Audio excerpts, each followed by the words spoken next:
शीतला माता की कहानी। यह कथा बहुत पुरानी है।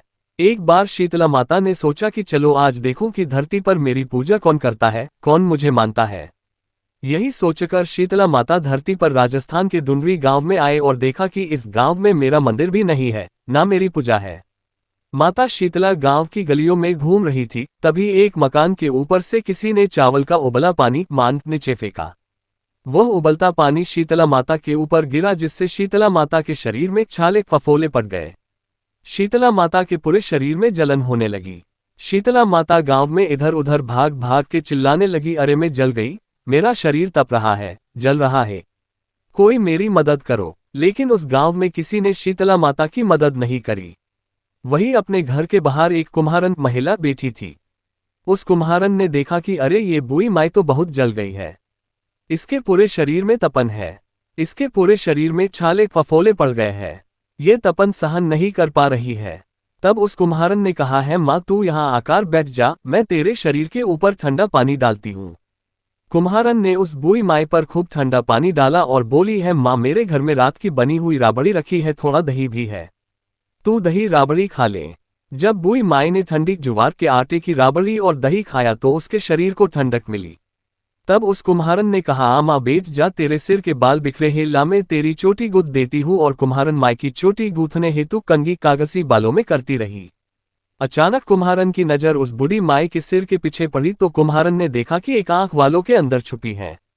ये देखकर वह कुम्हारन डर के मारे घबरा कर भागने लगी। तभी उस बूढ़ी माई ने कहा, रुक जा बेटी, तू डर मत, मैं कोई भूत प्रेत नहीं हूँ, मैं शीतला देवी हूँ। मैं तो इस धरती पर देखने आई थी कि मुझे कौन मानता है, कौन मेरी पूजा करता है। इतना कह माता चारभुजा वाली हीरे जवाहरात के आभूषण पहने, सिर पर स्वर्ण मुकुट धारण किए अपने असली रूप में प्रकट हो गई। माता के दर्शन कर कुम्हारन सोचने लगी कि अब मैं गरीब इस माता को कहाँ बिठाऊं। तब माता बोली है, बेटी तू किस सोच में पड़ गई। तब उस कुम्हारन ने हाथ जोड़कर आंखों में आंसू बहते हुए कहा है, माँ मेरे घर में तो चारों तरफ दरिद्रता है, बिखरी हुई है, मैं आपको कहाँ बिठाऊं। मेरे घर में ना तो चौकी है, ना बैठने का आसन।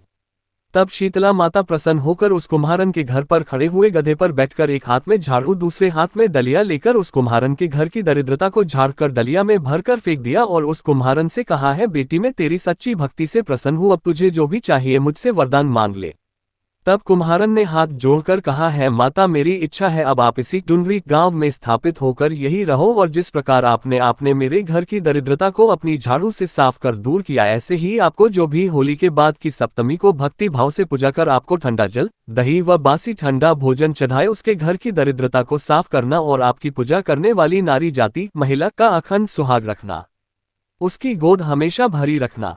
साथ ही जो पुरुष शीतला सप्तमी को नाई के यहाँ बाल ना कटवाए, धोबी को कपड़े धुलने ना दे और पुरुष भी आप पर ठंडा जल चढ़ाकर नारियल फूल चढ़ाकर परिवार सहित ठंडा बासी भोजन करे, उसके काम धंधे व्यापार में कभी दरिद्रता ना आए। तब माता बोली, तथास्तु है बेटी, जो तूने वरदान मांगे मैं सब तुझे देती हूँ। है बेटी, तुझे आशीर्वाद देती हूँ कि मेरी पूजा का मुख्य अधिकार इस धरती पर सिर्फ कुम्हार जाति का ही होगा। तभी उसी दिन से डुंडरी गांव में शीतला माता स्थापित हो गई और उस गांव का नाम हो गया शील की डुंडरी। शील की डुंडरी में शीतला माता का मुख्य मंदिर है। शीतला सप्तमी पर वहां बहुत विशाल मेला भरता है। इस कथा को पढ़ने से घर की दरिद्रता का नाश होने के साथ सभी मनोकामना पूरी होती है।